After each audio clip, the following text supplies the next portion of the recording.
aspires to provide a more inclusive country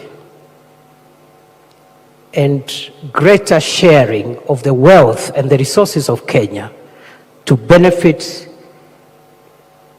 the entire population of Kenya, and to pull as many people from our homeland, from dehumanizing poverty and sharing the ecological, natural, and the other resources that are available in our country.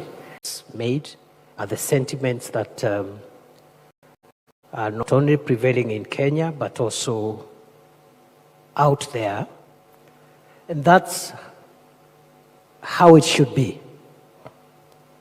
Because, Your Excellency, other than being president and the CEO of our country, you're also our head of state and our chief diplomat and the embodiment of what Kenya is, its values, and what its interests are.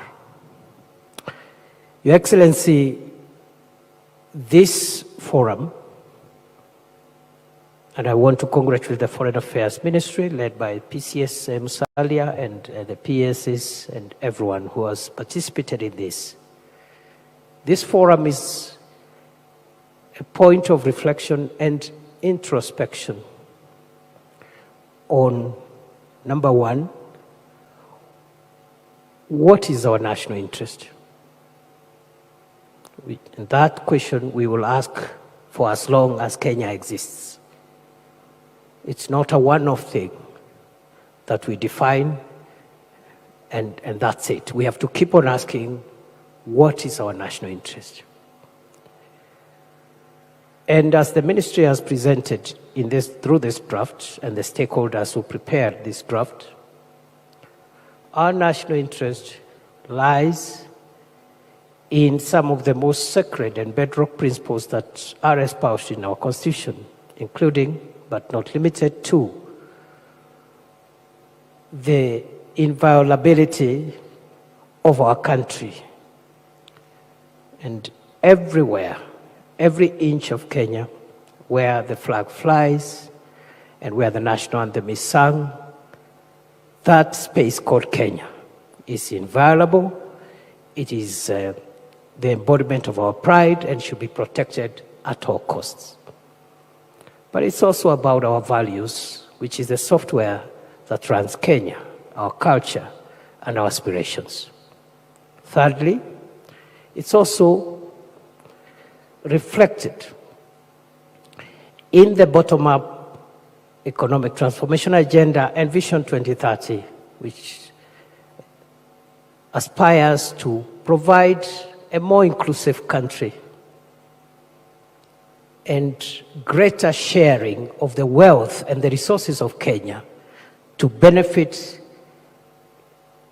the entire population of Kenya, and to pull as many people from our homeland, from dehumanizing poverty and sharing the ecological, natural, and the other resources that are available in our country to the benefit of as many people as we can.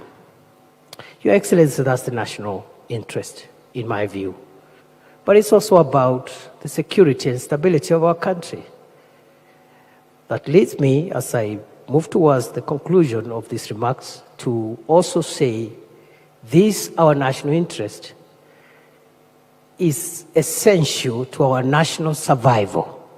And therefore, this foreign policy is about the sustainability of our country in the decades and centuries to come. What is that that will make Kenya survive in this very complex, competitive, and insecure world? Many decades when this generation might not be here, many centuries, obviously, when all of us will not be here.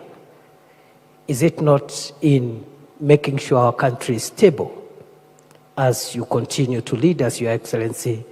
Is it not in making sure that we protect the resources in our country, make them available to the majority of the citizens, fight corruption, and make sure that the national wealth is used to benefit the country, projecting ourselves and selling our image out there as a country which is good for investment, which is good for business, and which can attract the resources from outside this country to come and benefit our people.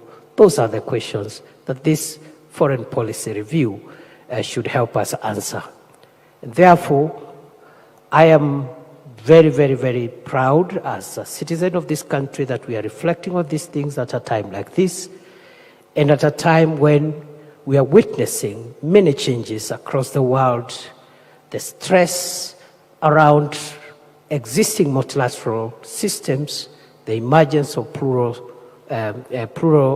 systems, as has been said here, and how do we harness all these divergent developments for the benefit of our country. And therefore, we would want to listen to Your Excellency and hear what vision you have for us, and how do we take cue, those of us who are serving in your administration, how do we take cue from that vision to help us navigate the interests of Kenya and make sure that we hand over this country to future generations, a stable country, united country, prosperous country that can sustain the shocks that are prevailing today and those that will come in the future. With those many remarks, Your Excellency, I want to request all my colleagues to be upstanding and welcome His Excellency the President to give us his vision with a round of applause.